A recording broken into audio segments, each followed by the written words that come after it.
All right, ladies and gentlemen, welcome to another episode of the Bottom Line Podcast, where we say what we mean and we mean what we say, because at the core of everything that is, was, and forever will be, there will always be the bottom line. Today's guest is Mr. Benjan. Benjan is a real estate investor, the co-founder, the founder and creator of Lakay Homes out in New Jersey. He's also the creator and founder of Epic Credit Repair. Mr.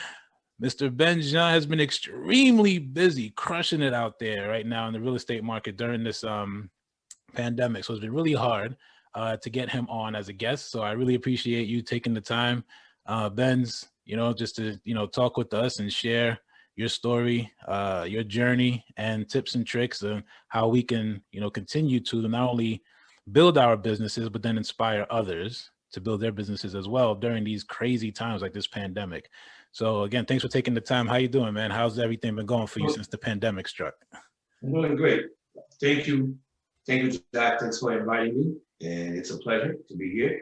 And again, for those of you who doesn't know me, my name is Benz Jean, and I'm a real estate investor in New Jersey.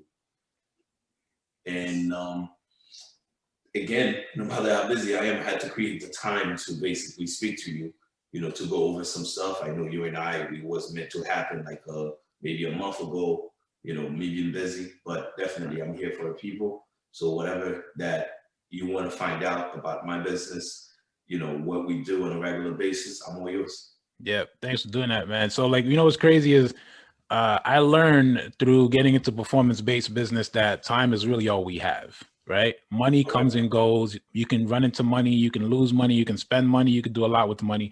But time is becoming more and more of a rare commodity, right? And I'm a big proponent of making the best use of your time, right? And I see you market yourself a lot. You do a lot of advertising for your business, for yourself. You also, building homes in communities where I know that there's not a lot of activity because of this pandemic, right? So let's talk a little bit about you and how you've been impacted and your business has been impacted by the pandemic. How have things been going for you?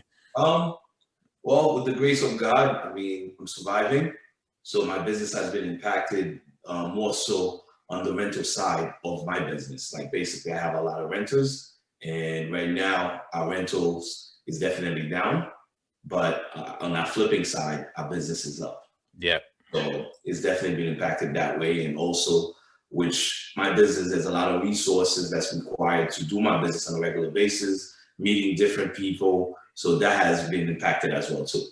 Yeah. Yeah. And you seem to be like just keeping at it, right? Did you see like a slowdown at all on the flipping side? Because on the flipping side, I don't think there's any slowdown. Like right now, the market is definitely, it's a seller's market. It's really hot. And most of my properties are selling above asking price. And it's only on the rental side, which is down significantly because of the rentals. A lot of people losing their jobs, not able to pay their rent.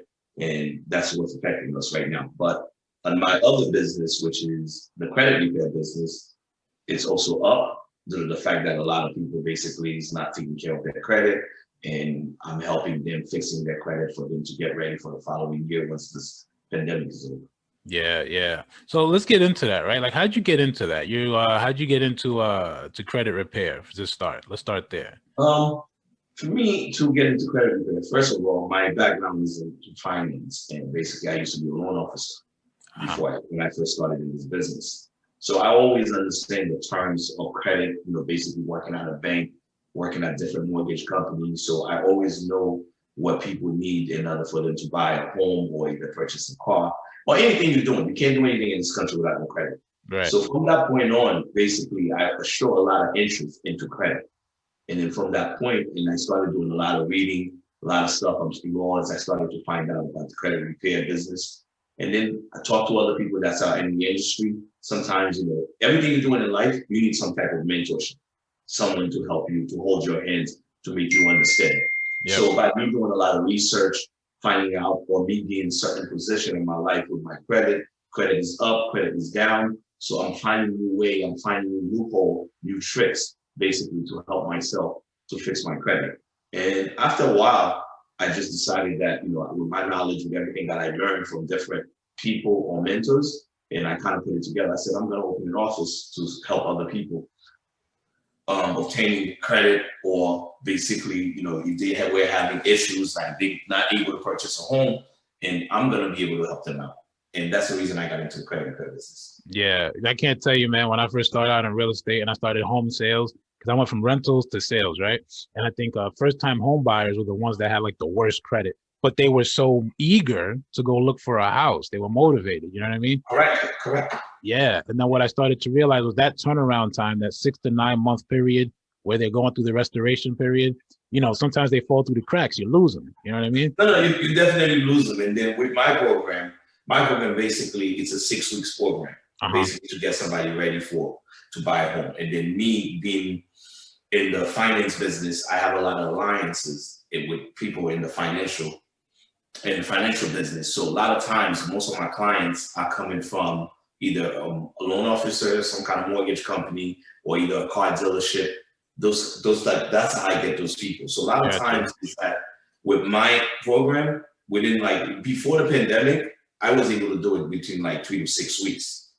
So then once the pandemic happened, it got impacted. So now I'm running in 2 months to get somebody fixed up. Yeah. Wow. Okay. So it's not going out to that whole 6 to 9 month period. You just do No. It all depends, because we all have different method in how we do it. Gotcha. So there's a lot of companies out there. They will fix the credit a lot faster. Yeah. Basically, they put you on a monthly payment so they can keep taking money from you. So that's a secret. So with most companies, blew a lot of spots up just now. So that's a secret. So a lot of companies, basically, they're out there to take people's money. Me, I might charge a lot, but I'm able to get the job done a lot quicker. So I'm not one of those companies that would charge you $89.99 a month, and the next thing you know, they make it last 3 years or whatever. Right. So mine would be it will be cheaper, but it's a one-time fee, and then we're able to get it done within at least 2 months. It was 3 to 6 weeks. Now we're running on 2 months, which is 60 days. What are some of the the most extreme case that you've seen that was probably the most unrealistic thing, but you were able to turn it around in minimal time? Because I can tell you, I've seen all kinds of stuff in credit. I've seen school loans, I've seen divorces, I've seen bankruptcies, and then they want to buy a house that is way out of their price range. Right? Which is basically what you just said. So I have a lot of people who has repo. It's also late on student loans, but a lot of times, we know how to work around it. We know what the credit bureaus is looking for. So basically, it's a loophole that we're using to help them, from somebody having collection, repo, bankruptcy, charge off, anything that you have in your credit, we'll be able to help you with. Yeah. Okay. Well, look, you didn't stop there, right? So you're not just doing, this is what I like about what you're doing. It's I can see your vision, man. And it's if I'm going to do something, I'm going to expand on it as much as possible. I think that sounds like it's your vision, right? So you start out, you're not doing individual credit repair. You have a whole business with Epic, right? Epic is a big business. So talk to me about that. What made you want to open up the entire business and help people on a bigger scale? Well, there's a demand for it. It's a supply and demand. So basically, I started based on referral, and then the more and more, you help one person, they'll send somebody else back to you for you to help them out. Mm-hmm. So as I look at it, the volume of people that's coming in, and then we started to have a lot of people with advertising, in the States, but people from out of states, from Alabama, from different places is reaching out. So then I said to myself, I have to take the business to a whole different level.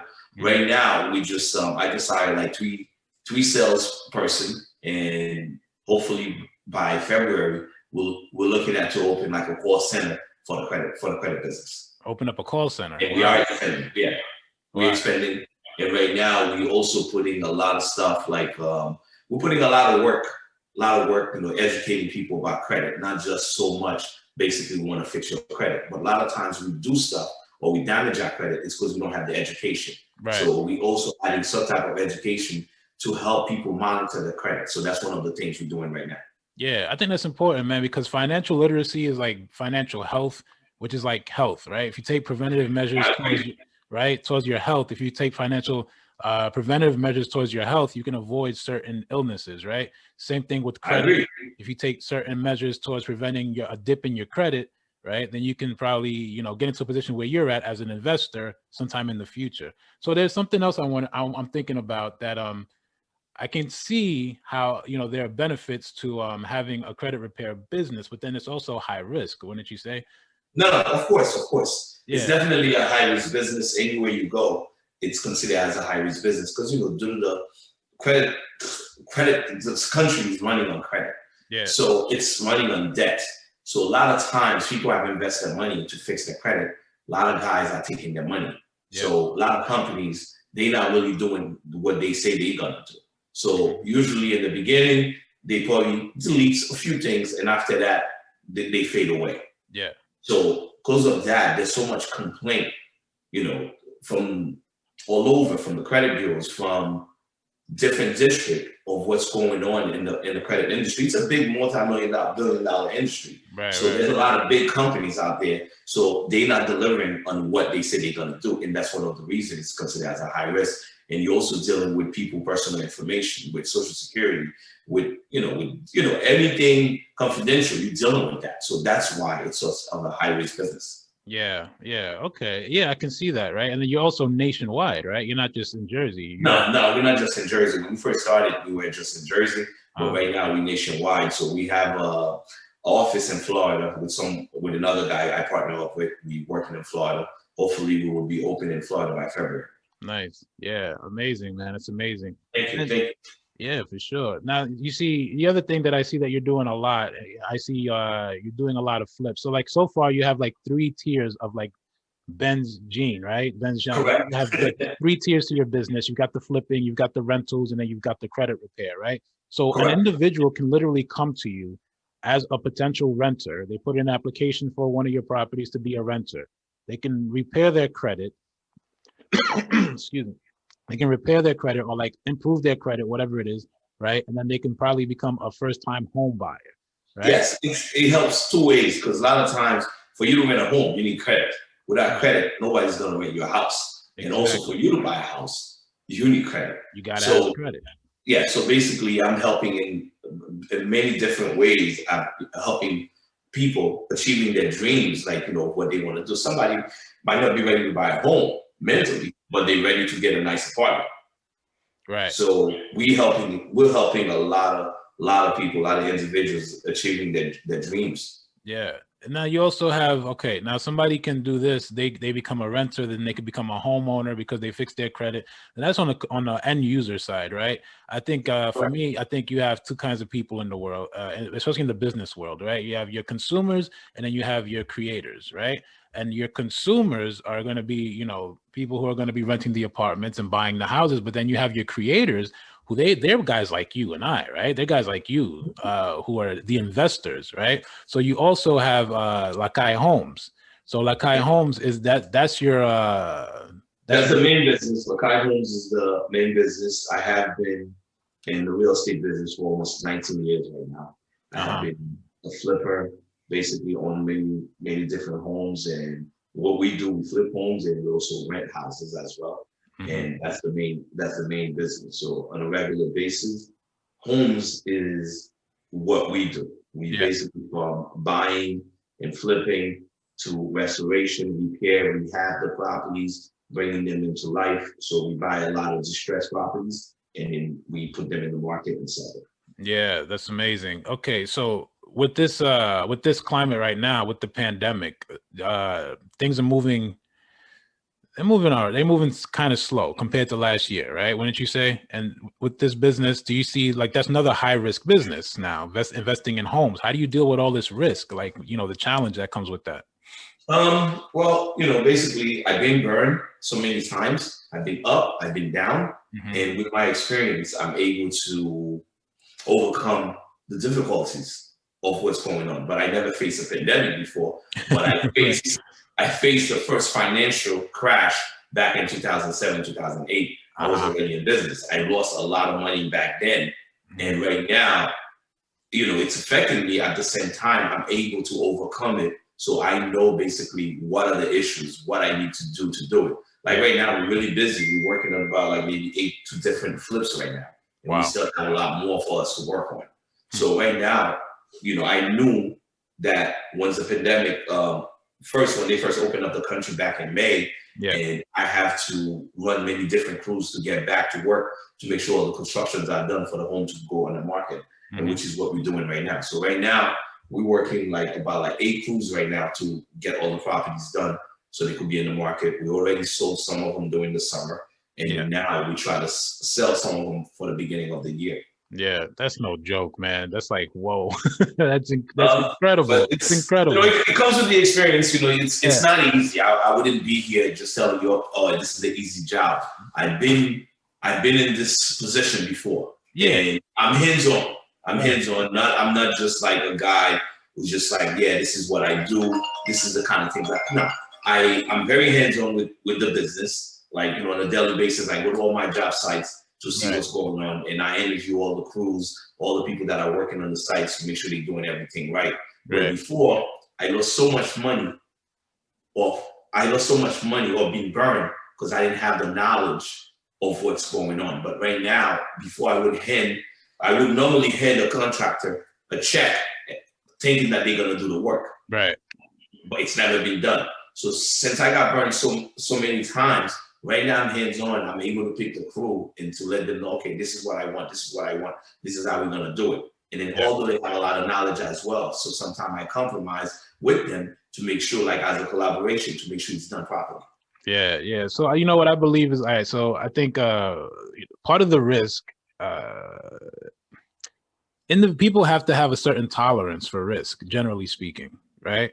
Outside of your 2 businesses where they're very high risk with the credit repair and the home renovations and flips, right? Right. You seem to have a very high tolerance for risk. You've been doing, real estate for 19 years. You've been an entrepreneur. I'm sure well over 19 years, right? And you've been burned a lot of times, like you said. But where does this level of tolerance come from? Where does this come from? What kind of kid were you? How did you grow up to get to where you are now with this level of tolerance and such a high ambition? Well, with the level of risk is that, like, first, I wasn't born in this country. I was born in Haiti, and I came from poverty. And when you come from poverty, you seem to have a lot of tolerance for things. For you to understand certain things, you have to have thick skin. Yeah. And me being a business person, not because things is not working my way, that I'm gonna give up. And this is my livelihood. This is how I support my family. Yep. So since I support my family that way, I have no way that I never work on anything that I give up. I just have to keep going. Yeah. If one door closed, another is gonna open. So that's why I'm always networking. I'm always finding new ways of doing things. Or I always have people that's in my corner, not me by myself. I might be the face of the company, but I have a lot of associates, a lot of friends, a lot of partners that's supporting me to helping me creating this machine. So that's how I'm able to. So if there's a problem, I might not be able to solve it on my own. Someone in my team will help me solve it. Yeah, I like that. Yeah, so you outsource and you hire your people around you for support, right?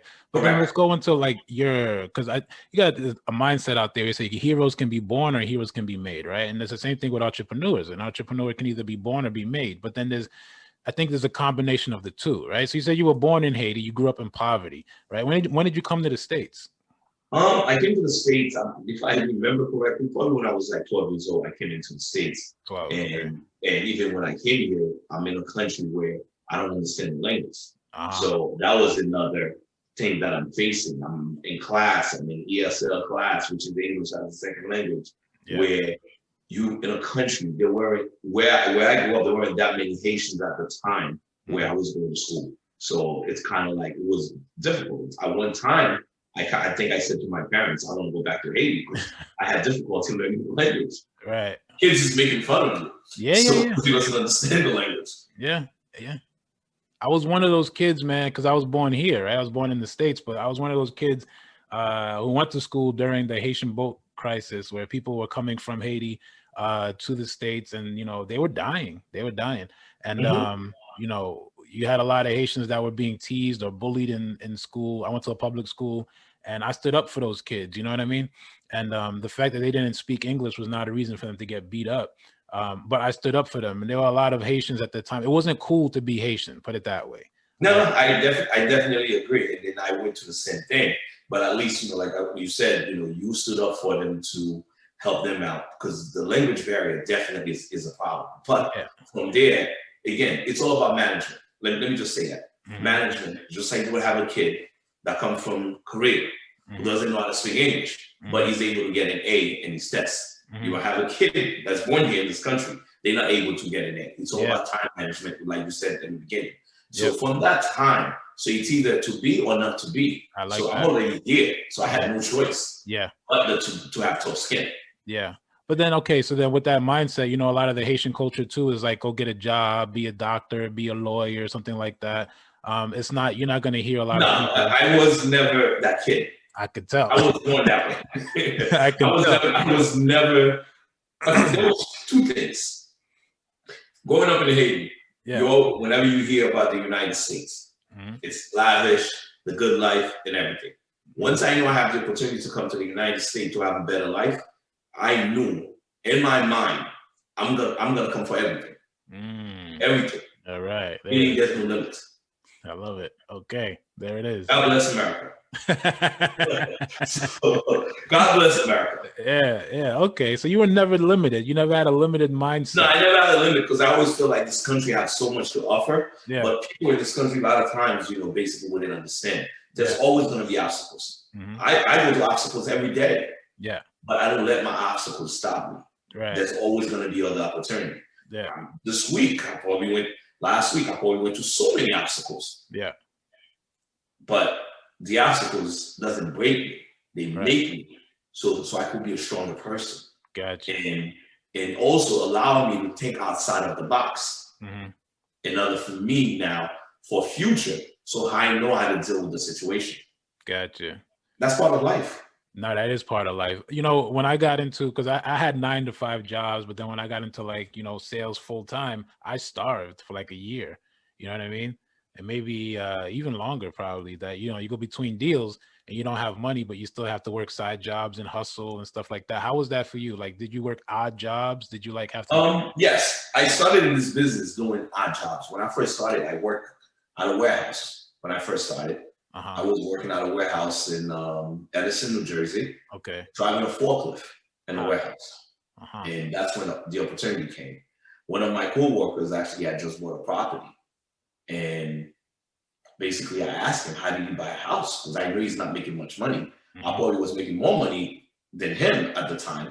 So I asked him, how did you buy a property? So once he told me that, I asked him, who did the loan? So I started asking him a question. So he introduced me to that person that did the loan. And then from there, I showed interest into the finance. And that's when I wanted to find out like more and more about mortgages, more and more about homes. And then from that point on, I never really looked back. In the beginning, it was kind of hard in the beginning. I didn't close any deals for a year, but I didn't quit my job. So I stayed at the job. Okay. I go to work every day, but after work, from 5 to like 10 o'clock at night, I would work as a loan officer, trying to get clients basically to buy homes. So I did it, and then after like maybe 6 months to a year, once I understand the business, then I decided to quit my job. But in the beginning, it took me almost 6 months or 7 months to actually close my first deal to get a paycheck. But I didn't quit my job. Yeah, I can relate to that. I know exactly what that's like. Yeah, I remember I worked my jobs too, full time, so many jobs full time, and then I would do the real estate. I would do that after work. I would get off at 5 and then go to work around. I would do the hustling around 6 to like 2 a.m. Right? But then let me ask you this, because you wait so long, and you seem like somebody who's once he's in, he's 150% invested. Like you said in the beginning, and when we were talking, you're hands on, right? So it sounds like you wanted to know every moving facet to make everything that was going to make the deal work, right? Were there any points where you felt like you wanted to just give up, or felt like, you know what, this is too overwhelming? There were many times I feel like I wanted to give up. But like I said to you, I might be the face. I have a good support system. With a lot of people that's around me. Even if I wanted to give up, they would have let me give up. Right. And from that point on, and I kind of like basically keep my heads up, keep the same system, group of friends, associates that I could talk to. If something I don't know about, I'm definitely going to reach to someone that had been in the position. Or who could guide me in the right direction. And I know once I understand it, I'm going to find a way. Okay. So, but since then, I would say, last time I probably wanted to give up was back in 2007, 2008. when the market crashed, because I lost so much, making so much money, and then basically I'm on the bottom, and then I had to start all over again. And then, but with the help of God and good friends and associates, and I was able to bounce back. It took almost 2 years for me to bounce back. But again, I'm here, and I'm here for the long run. Nice. Yeah, for sure. Let me ask you, so when you when somebody's starting out, say, you know, you just launched a program for the flipping side, right? When somebody's starting out, most of realtors who probably, a lot of realtors who are starting out in real estate, they start out by getting the real estate licenses, they do residential deals, but then a lot of them aspire to be investors, right? So what are some things that some advice that you could give to some, you know, aspiring investors, just to get them in that mindset? What should they be ready for? You just said it. The number one thing that you just said is the mindset. So you just answered your own question, which is the mindset. So your mindset has to be totally different than from someone working from a 9 to 5.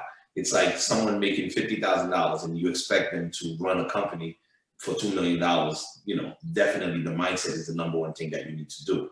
Once you have your mindset, then you can start digging, doing your homework, how you're going to be able to accomplish this. Because you have to be built for this. Like you said, this is a commission job. This is not a job that basically you automatically earn a paycheck. You have to work hard in order for you to get where you need to be. Right. What is it about? The work don't stop. The work don't stop. And then you can't put a limit on time. Oh, okay, I'm only going to hustle for 3 hours today. No, because you never know where the opportunity is going to come.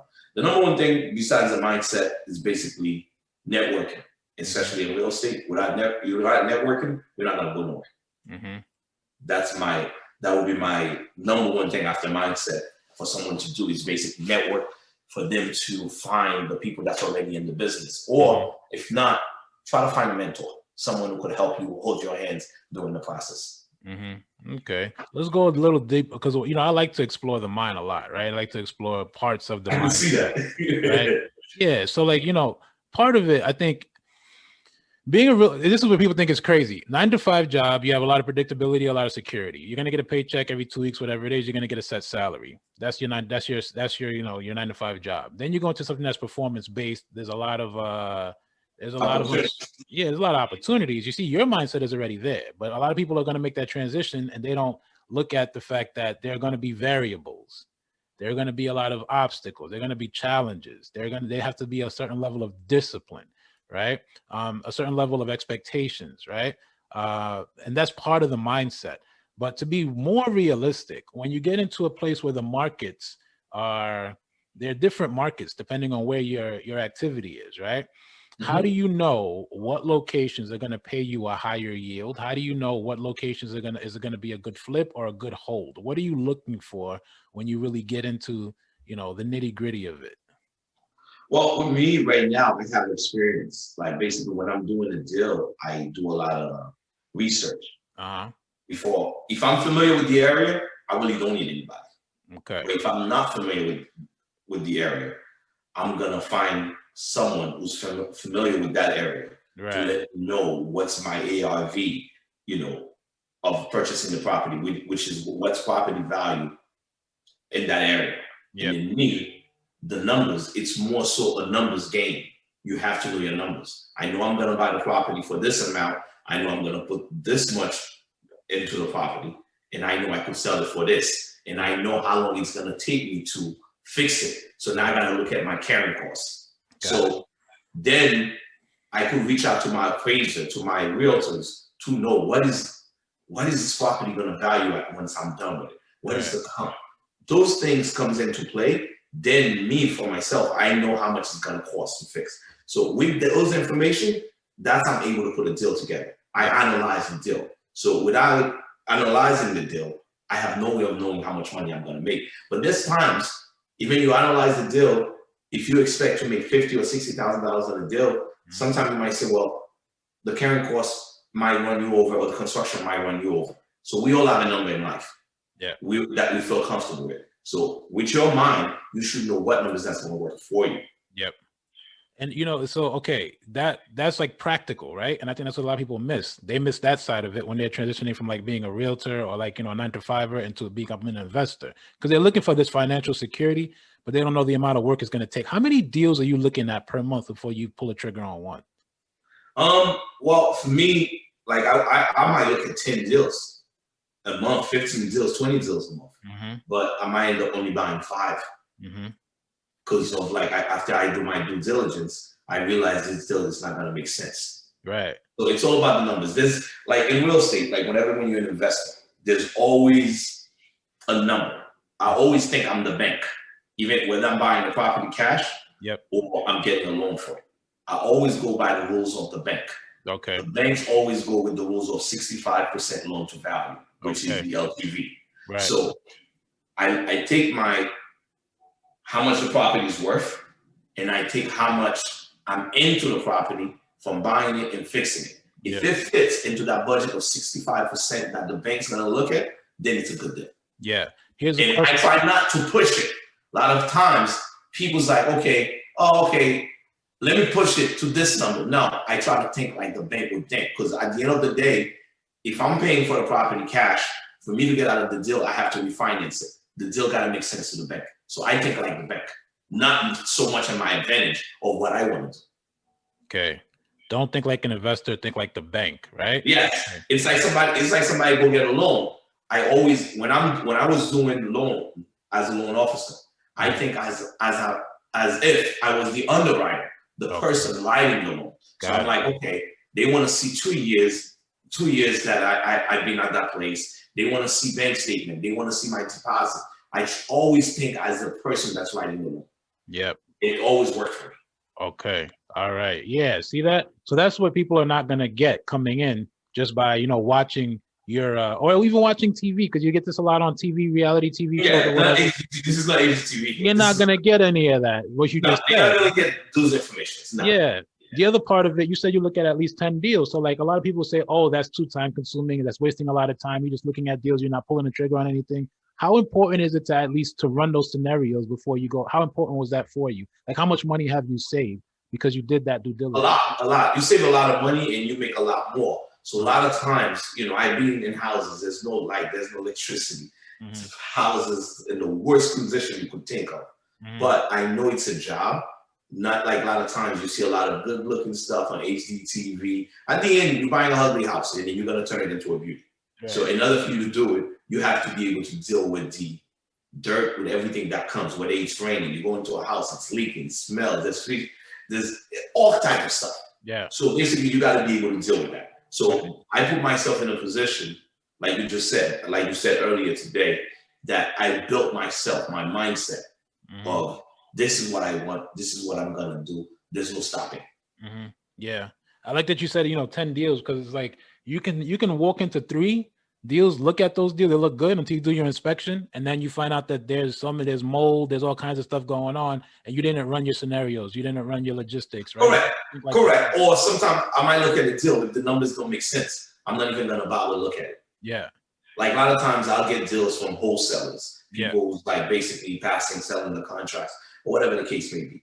If the numbers don't make sense, I won't even bother. Or I might find a deal online on the MLS, or a realtor might send a deal to me. I said the numbers don't make sense. I'm gonna use a perfect scenario.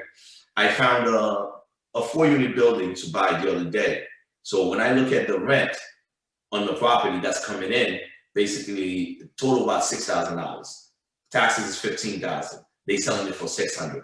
So when I look at the numbers, I'm putting $120,000 as a down payment to purchase the property. But what I'm making in return every month after all the bills is paid, it's $1,000. That's a bad deal. Bad deal, yeah. So I'm investing 120 grand to make $1,000. Doesn't make sense. Right. So I just call the realtor. I'm like, I don't think this deal is for me. But someone who's brand new, sometimes they just like to have the idea that they own a 4-family home with renters. They're proud that they just accomplished their dreams of owning a 4-family. So it's for them, but it's not for someone like me. It's more so for like, I'm in it for the financial. I'm not in it for the glory. I'm in it for the financial.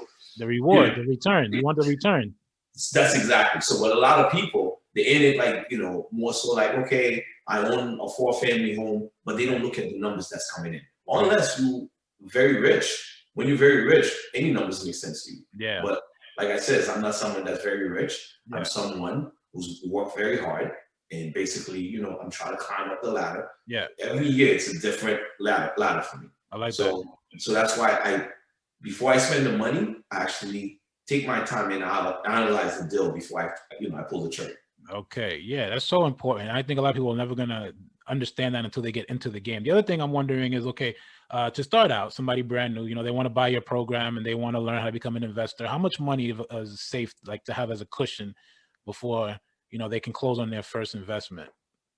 It depends where you're at in the country. Like, I know if you're in New Jersey, if you have $20,000, they definitely will definitely buy you a home, a multi-family home, down payment and closing costs. So that definitely will, about like 20 grand in New Jersey. But if you're in a different part of the country, if you're in Brooklyn, you're in New York, it's a little bit more expensive. You need more money.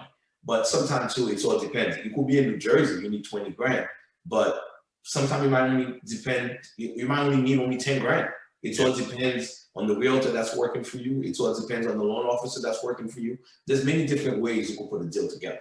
Yeah. Like, you know, if I was a realtor, my client only have the $11,000 to put as the down payment. They don't have the closing costs. That could always add into the deal. And then so for the deal to happen. But sometimes too, I always want to have to be safe, not just have your down payment and closing costs. You gotta have some cushion, man. You gotta have cushion. Unexpected. It's like the things that you don't expect. You gotta have. Yeah, you gotta have some type of cushion money. Yeah. You don't put all your eggs in one basket. Yeah. So do you recommend, and you're going to get this a lot, you know, hard money lenders doing 100% of the rehab, covering 100% of the rehab. Would you recommend that for somebody starting out, or should somebody more seasoned be the ones to do those? Like, so with that, I mean, there's not really any other way when you go with hard money. So regardless, they're gonna give you 100% of the rehab. They're not actually giving you the money. What they're doing is basically giving you a draw schedule. So the first 10% of the draw, let's say the house is 100,000. So the first 10% of the 100,000, you have to put that up. And then once they come out and they do an inspection, they reimburse you for that. So you just keep using the same money over and over until the project is done. So that's the only way. So that's the only way, or unless you want to do the construction out of your own pocket. Okay. What do you think is better for somebody starting out? For somebody that's starting out, like basically just getting into the business, if they buying their first home as a FHA 203K, basically FHA will provide the money, which is the construction where the money's not coming out of your pocket. It's actually coming from the construction company who has to lay the money and they get reimbursed. Okay. So for someone with no knowledge, the first home, if it's a 2-family, start with an FHA 203K.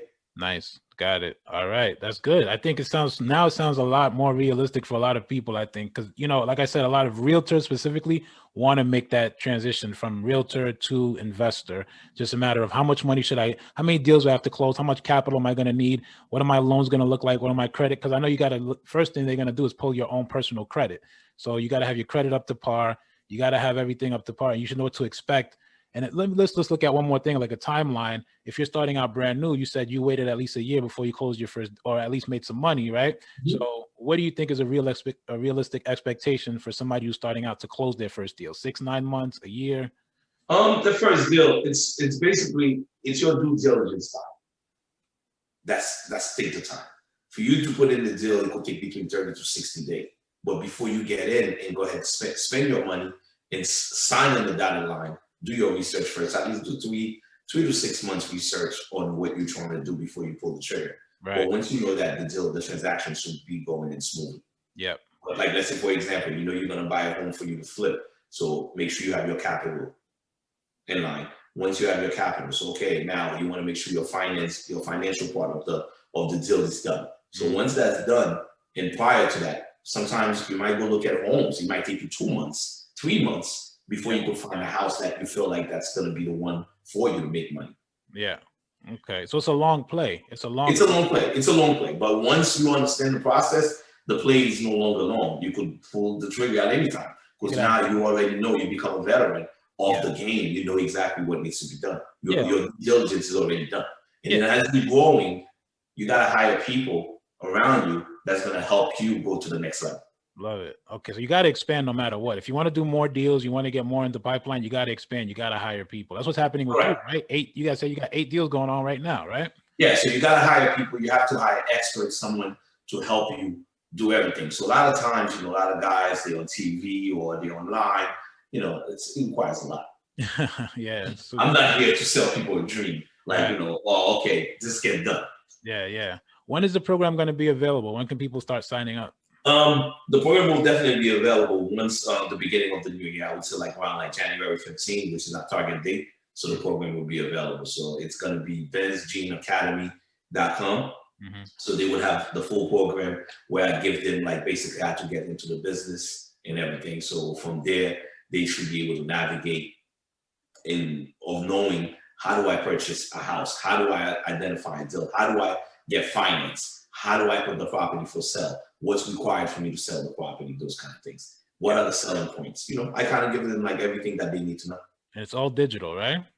All digital. Everything is done online. And then once a month, we'll have a meeting to cover everything that a lot of times, once the pandemic is over, it will be a lot easier. So we'll do a Zoom meeting with all the students to kind of cover, let them ask questions. What are the difficulties that they have?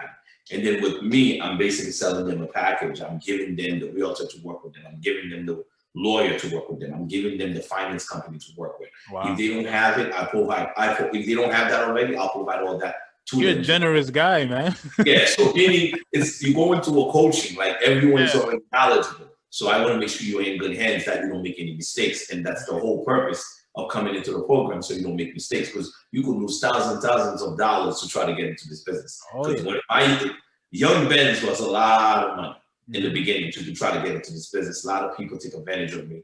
I didn't have the knowledge. People promised me hard money. Give me $5,000 so I could introduce you to my guy to give you hard money. Next thing I know, they stop answering my calls. These things happen.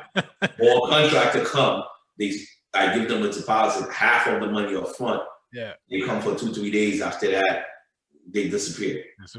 Yeah. So you saving people a lot of time, money, heartache, frustration.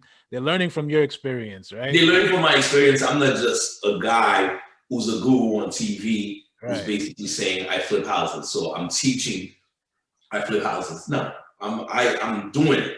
Right. This is what I do. This is my life. I'm not just there to sell you a dreams. Yeah. And they also have That's the difference between me and everyone else. Yeah. I'll tell you the struggles, the things that I go to on a regular basis with a deal, where other people, they just giving you positive. No. Winning. Everybody's winning. Yeah, it's not real. It's not real. Yeah, that's crazy. You gotta take some losses too. Yeah, you take a lot more losses before you start winning, actually, right? I think what's good about it is that they can go at their own pace too, because everybody learns at a different pace. So right, I agree. They can go at their own I agree. And then also too, we'll do once a month a classroom where everybody's live, everybody's in, everybody's asking questions, and I also give them booklets, or they could do it online to practice certain things that they understand, the terminology of real estate, certain things that they need to learn, certain things to watch for, so until they understand, how the process works. Nice. All right. What does the market look like, say from your perspective, 3-5 years from now? 3-5 years from now, I really wouldn't be able to predict the market, especially we facing something which is another beast we never face in our lives right now. Pandemic. The pandemic that definitely affect the business, the way business is being done throughout America, especially people who have buildings, people who are flipping. Right now, there's a shortage of inventory. Yeah. If you already had it, that's fine. But right now, try to buy a property, there's not that many inventory. The banks are full of some of the inventory.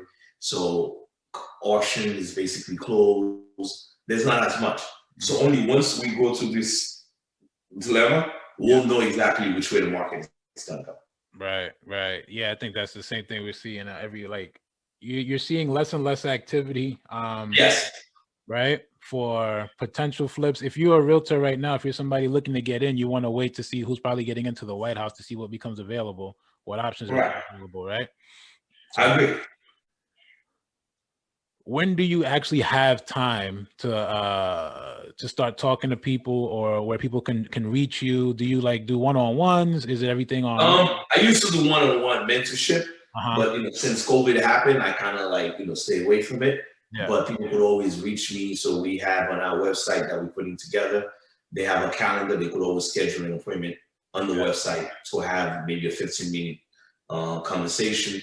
or either a Zoom meeting, they could always find me, you know, at MrBenzGene.com. Yep. They could schedule everything. And then also at Epic Credit as well, they could always send their information as well.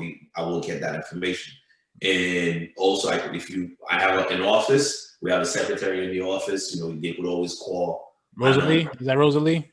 Yeah, that's Rosalie. So they could always call Rosalie. And we also have Chris. We also have, we have like a few more people in there right now. We're in the process of hiring more people as well. So they could, I'm easy to get, and I'm on Instagram, I'm on Facebook. So as my name, so they could always find me. That's right. Okay, perfect. Before I let you go, quick game. Just want to play a quick game with you. We're gonna ask you 3 questions. It's called hands down the lightning round. Okay. We're gonna ask you 3 questions. Right. You'd let me know what your bottom line is about these 3 questions. All right. What your opinion is about or your truth about these 3 topics. All right. Okay. No problem. First one. Coming here from Haiti. Where would you say is the best place that you so far have been since you came here from Haiti, right? Where you see that there's a lot of the communities are working together.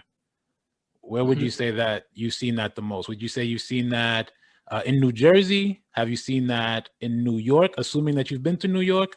Or have you seen that in maybe Florida? Have you been to Florida? Yes, I have. I have been in those 3 states. And as far as like, well, you know, for me, it would definitely be New Jersey. Okay. Okay. Yeah. It definitely would be New Jersey. That's usually the journey. It's like Haiti, Florida, Brooklyn. I did live in Florida, but I just came from New Jersey. Right, and then New Jersey. When I just came from Haiti, I did live in Florida for a little bit. Yeah. Before I came to Jersey, so yeah. Basically, I would definitely say New Jersey. All right, cool, nice. Yeah, so there's a good community there, good Haitian community there. Yeah, it's definitely a big Haitian community. There's a lot of Haitians. I don't know if you're familiar with a certain part of New Jersey. There's Elizabeth. There's Irvington. There's East Orange. There's Orange. Those are big Haitian communities. Yeah, nice, and they work together. I like that. Okay, so the second one, best place to get best food in a rush. Where would you say? Best place to get food in a rush. Well, even though I'm not someone who gets me food in a rush, you talk about Haitian food or you talk about food in general? Well, yeah, whatever you think, wherever you would go, you're in a rush. You got 8 deals going on. You got contractors. You don't got time to sit around, and you're in a rush. Benz is in a rush. Benz got to eat, but he wants to eat good quality food. Where do you go? For me, right now, I watch what I eat. Okay. And basically, to be honest, I don't eat in a rush. But right now, I already plan, this is what I'm going to eat. This is what I'm going to eat. Like, you know, I go somewhere, I will get a salad or whatever the place may be as you get older. So I watch what I eat right now. Okay. But as far as like, you know, restaurants that I go in New Jersey, I have a place that I belong to. I'm a member. It's called the Lamont Lounge in New Jersey, which is in Colonia. So I'm a member. So that would be like the best food for me. That's one of the reasons I become a member. What's it called? Lamont Lounge. Lamont Lounge. M-A-L-T. Lamont Lounge. Lamont Lounge. Got it. Okay. Sounds like a Haitian spot. It's a Haitian spot? The chef, the executive chef is Haitian, but the owners are not Haitians. Okay. Well, it sounds Haitian. All right. And finally, Benz, what is your bottom line? What is that reoccurring truth for you? That no matter what happens, any setback you go through, you go back to this truth. It serves as rocket fuel for you to get you through any setback. What's that for you? Faith. Faith. I have a lot of faith. With faith, basically, faith will take you everywhere. You're going to get results as long as you believe in yourself. Love it. One word, faith. Yeah, that goes a long way, actually. That goes a really long way. It means a lot. Sure. The definition is very broad. It means a lot. Covers as long as you have faith, you believe in yourself, nothing is impossible. And I think for me, in my journey, where I've been, without faith, I don't think I would be here talking to you. But with my faith, my belief, or the stuff that I have done, either failure or either success, I always have faith that it's going to happen. And then I continue living my life to faith. Amen. Preach, brother. That's it. You got it. I'm the same way. I relate to that 150% for sure. Definitely. Benz, again, thanks for taking the time. Listen, is there anything else you want to leave with the people? Well, listen, one thing I just want to say, thank you for giving me the opportunity, at least to inspire some other people It's just like other people have inspired me in the past, and I'm still being inspired by other people as well. So it's a big journey. So let's all inspire each other. There it is. Yep, there it is. Yeah, definitely. You're an inspiration, man. I look at your Facebook page, I'm like, this guy's doing it. You know what I mean? For real. You're definitely a huge inspiration. And I want to share this, and I'm going to, make sure that people understand that this is not an easy thing, what you're doing. It's not all glitz. Definitely not easy. This is not, I'm not doing it for the gram. I'm not doing it for Facebook. This is my livelihood, and this is what I do in real life. So a lot of people, it's like they're doing it. They pretend to be somebody that that they're not. Me, this is who I am. This is my character. Anybody that knows me growing up, I have always been the same person. I'm always searching for greatness. Yeah.